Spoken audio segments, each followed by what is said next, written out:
gaadiidka cusub iyo shaqaalaha cusub haddaydan dadweynuhu idinku gacanta idaanna siinin oo idan qashinka nagala saarin magaalada uma taaghelino waayo qashanku second iyo minute iyo saacad walba u dhashaa wanaagsan yahay markastoo qashinku kaa fog yahay caafimaadkaaguna wanaagsan yahay markastoo qashinku ku dhaweyna caafimaadkaagu wuxuu yahay marka waxaan dadweynaha reer Berbera fadlan leenahay iyadoon qashinka bilaash lagaaga qaadayo oo yahay service aan lacag la'aan oo aan cid u soo shaqo tagin oo ay ku qabanayaan golihii deegaanka aad doortay ku qabanayaan fadlan gacan naga siban ku leenahay waynu ogeyn Berberada maayro hore soo maray fara badan faalig bay qabtay Berberi markii uu Cabdishakuur qabsaday oo laamigu xitaa muu dhex mari jirin oo saagu ma bixi jirin maayiradii hore laamiyada saa uma dhex mari jirin koonayaal bay ka mari jireen wuu isku simo waa ka mariyay imikana waxaan leenahay waka afbaan uu sheegay laakiin Shaam Calin la leeyahay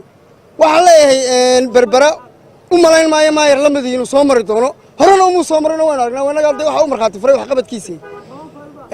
waxaan leeyahay dhalinyarta Berbera iyo taageerayaasha Berbera iyo shacabka Berberaba ha loo codayo mar labaad hadduu si soo taago ma waxaad ka mid tahay dadka reer Berbera asiliga gobolka saaxaa muddo badan Berbera ku nool bal ka waran dawladda hoose iyo maamulkeeda xilligan waan ku raacsanahay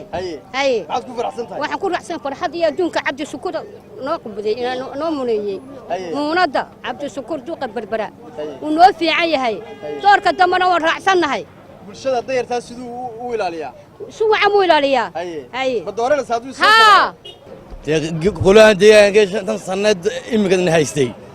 ما يرجع وقال سنة ما أنتم منصمري هرمركيس وبلادنا ما أنتم هاينا لام يهدي تاي هدي تاي هدي لام يتاي يا هدي تاي وعقبتي غلبك يا هدي تاي وعقبتك دوا أنا ما يرجع ورحم بليانا وأنا تاجر سنة وعانوا لنا